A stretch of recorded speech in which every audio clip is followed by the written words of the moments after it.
पिछले एपिसोड में हमने देखा कि ली बाई, शेंगवान और डी रेंजी को पता चल जाता है कि जो भी विलन है वो ली बाई की पोएम से इंस्पायर्ड होकर उन्हीं जगह पर अटैक कर रहा है जो ली बाई ने अपनी पोएम्स में मेंशन किए हुए हैं।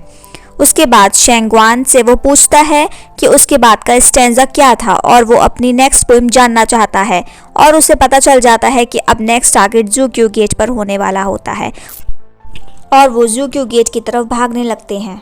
अब आगे एपिसोड की शुरुआत में हमें दिखाया जाता है कि वो सभी लोग अपने अपने घोड़े पर सवार होकर ज़ूक्यू गेट की तरफ भागने लगते हैं। साथ ही साथ उनकी पूरी आर्मी भी उस ज़ूक्यू गेट की तरफ जा रही है और जैसे ही वो ज़ूक्यू गेट की तरफ जा रहे होते हैं वो रास्ते में बहुत ही खूबसूरत सा माहौल देखते हैं। खूबसूरत से फूल खिले हुए हैं और हल्की हल्की धूप घरों पर आ रही है। उसके बाद हमें दिखाया जाता है फाइनली वो ज़ूक्यू गेट पर जैसे ही पहुंचते हैं वो कहते हैं कि यहाँ तो बहुत ही खुशनुमा माहौल हो रहा है और यहाँ तो बहुत ज़्यादा शांति है, यहाँ तो ख़तरे की कोई आशंका नज़र नहीं आ रही। लेकिन ली बाई को कुछ गड़बड़ लगती है और ये सब बातें सुनकर ली बाई बोलता है कि ज़रूर यहाँ पे कुछ ना कुछ गड़बड़ है, हमें जल्दी ही ज़ूक्यू गेट पर पहुँचना चाहिए और वो सबको वार्न करता है। ये सब सुनकर उसके पीछे सभी लोग जाने लगते हैं।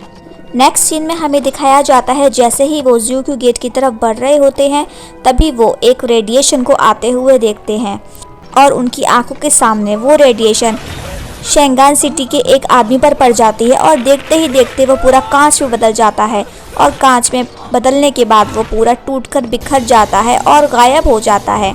ये सब देखकर सब लोग बहुत हैरान हो जाते हैं और ली बाई जानने की कोशिश करता है कि आखिर इसका ओरिजिन कहाँ पर है और वो भागकर उस जगह पर पहुंचना चाहता है जहाँ से ये रेडिएशंस निकल कर आ रही हैं। उसके बाद हम देखते हैं कि शेंगवान भी ली बाई के पीछे पीछे भाग रही है और फाइनली वो भागते भागते उस रेडिएशन की जगह पर पहुँचने की कोशिश करते हैं।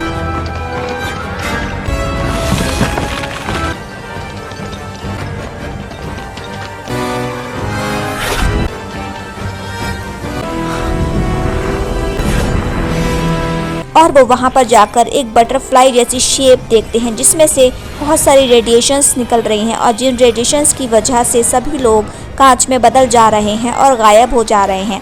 और दूसरी तरफ हमें दिखाया जाता है कि ये रेडिएशंस इतनी ज़ोर से निकल रही हैं कि धीरे धीरे पूरे शहर को वो कांच में बदल दे रही हैं और धीरे धीरे पूरा शहर तबाह हो रहा है। उसके बाद ये बटरफ्लाई हमें उड़ते हुए नज़र आती है और साथ ही साथ हमें दिखाया जाता है कि मैजेस्टिक क्वीन भी ये सब नज़ारा देख रही है और वो देख रही है किस तरह से उसका शेंगेन सिटी बर्बाद हो रहा है और वो देखती है कि धीरे धीरे पेड़ भी कांच में बदल गए हैं और वो अपनी जगह से गायब होने लगते हैं। ये सब देखकर उसे बहुत दुख होता है और ये सब ली बाई भी देख रहा होता है। ये सब देखकर ली बाई को उस बच्चे की याद आती है जिसने उससे कहा था कि देखते ही देखते शुई सिटी पूरा कांच में बदल गया था और धीरे धीरे सभी लोग डिसअपियर होने लगे थे।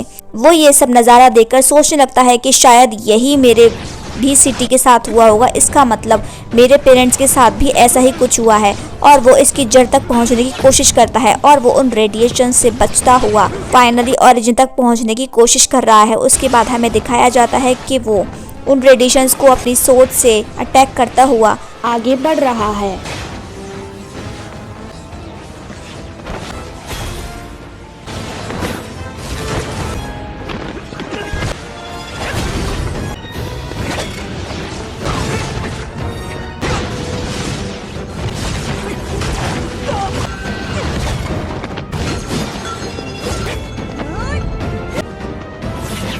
डी रेंजी और लू युआनफांग भी उसका सामना डटकर कर रहे हैं और लू युआनफांग अपने वेपन से उस पर अटैक कर देती है और देखते ही देखते वो बटरफ्लाई के बहुत ज़्यादा टुकड़े हो जाते हैं, लेकिन वो और कमज़ोर होने की बजाय और ज़्यादा ताकतवर हो जाती है।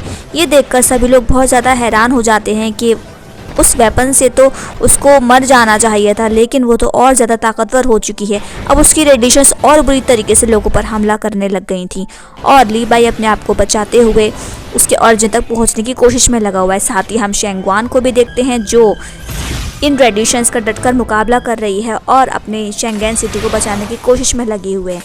उसके बाद फाइनली हम देखते हैं कि ली बाई उस बटरफ्लाई के ओरिजिन तक पहुंच जाता है और जैसे ही वो उस बटरफ्लाई की तरफ नज़र उठाकर देखता है, वो वहाँ पर लियू युइंग को देखता है जो उस बटरफ्लाई के अंदर फंसी हुई है और वो बुरी तरह से घायल हो चुकी है और बहुत ज़्यादा तड़प रही है। उसे याद आता है कि कैसे उसने डांस परफॉर्म किया था और उसकी आंखों पर तो पट्टी बंधी हुई थी, उसकी आंखें तो कमज़ोर भी थीं। ये सब ली बाई को फ्लैशबैक्स आ ही रहे होते हैं।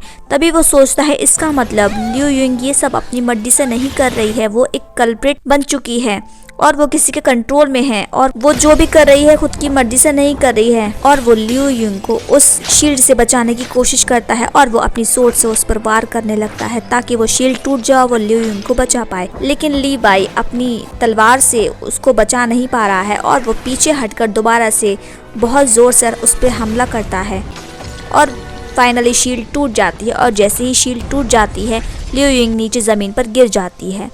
उसके बाद हमें दिखाया जाता है कि लियू युइंग अपनी आंखें खोलती है और वो बहुत ज़्यादा कमज़ोर लग रही है।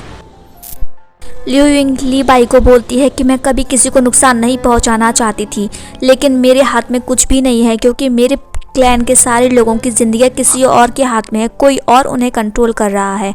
और ये कहते कहते वो रुक जाती है और तभी ली बाई उससे पूछता है कि कौन है वो, मुझे नाम बताओ।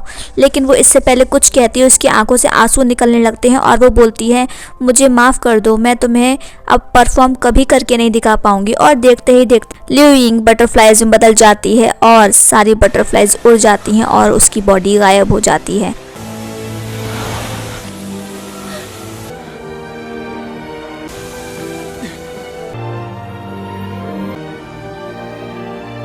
ये देखकर ली बाई को बहुत गुस्सा आता है और वो सोचने लगता है कि आखिर इस सब के पीछे कौन है, मुझे पता लगाना ही होगा।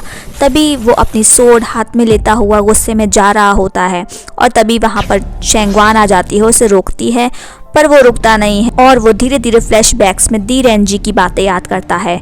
साथ ही साथ वो लिंग हू की बातें भी याद करता है और जो भी बातें उन लोगों के बीच में हुई थी वो सब भी याद करता है। उसे ये भी याद आता है कि शेंगवान ने कैसे डॉक्टर को रिकमेंड किया था और लियू युइंग का इलाज भी लिंगू के घर पर हो रहा था। और फाइनली उसे याद आता है कि मेरी पोएम्स के बारे में तो ज़्यादा कोई जानता नहीं है, मेरी पोएम्स जो कि मुझे खुद भी याद नहीं है, ज़रूर वो लिंगू ने ही कंपोज की होगी।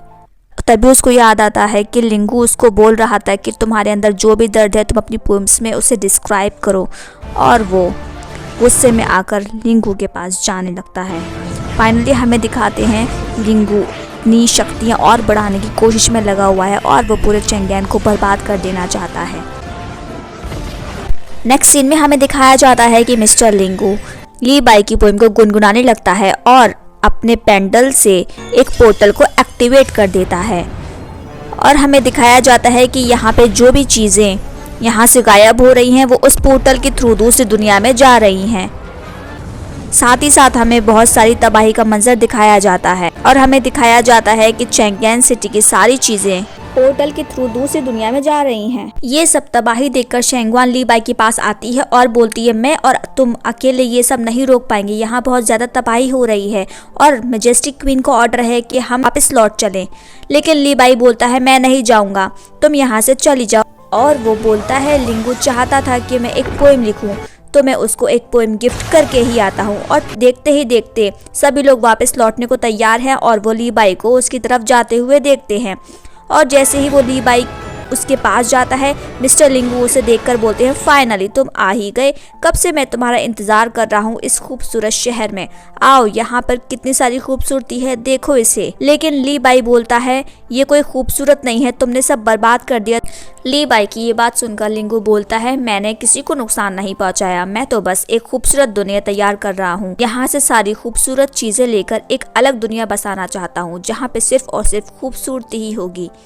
ली बाई उसकी ये बात सुनकर बोलता है तुम खूबसूरती की बात कर रहे हो, तुमने तो सारे ह्यूमंस को बर्बाद कर दिया, तुम ये कहते हुए बिल्कुल भी अच्छे नहीं लग रहे हो। और उन दोनों में एक जंग छिड़ जाती है और वो अपनी सोर्ड से लिंगू पर अटैक करने लगता है। पर ली बाई अपनी सोर्ड से लिंगू को कुछ नहीं बिगाड़ पा रहा क्योंकि लिंगू ने चारों तरफ अपने एक शील्ड तैयार कर रखी है जिससे वो अपनी प्रोटेक्शन कर रहा है।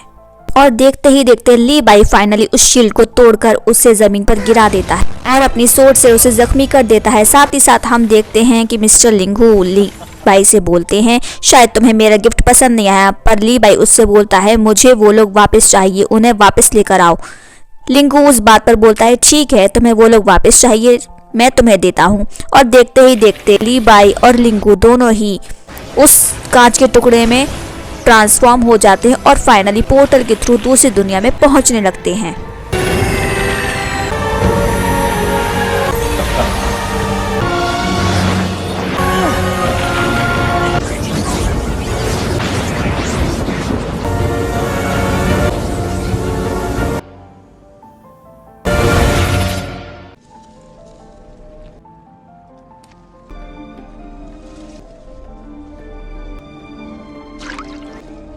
नेक्स्ट सीन में हमें दिखाया जाता है कि ली बाई उस पोर्टल के थ्रू दूसरी दुनिया में जा ही रहा है।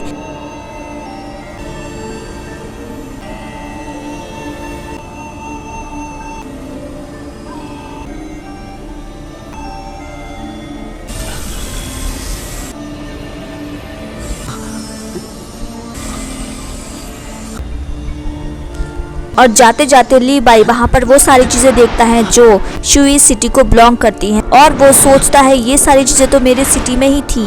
और देखते ही देखते वो एक पत्थर से टकरा जाता है और जब वो आंखें खोलता है तो वो दूसरी दुनिया में जागता है।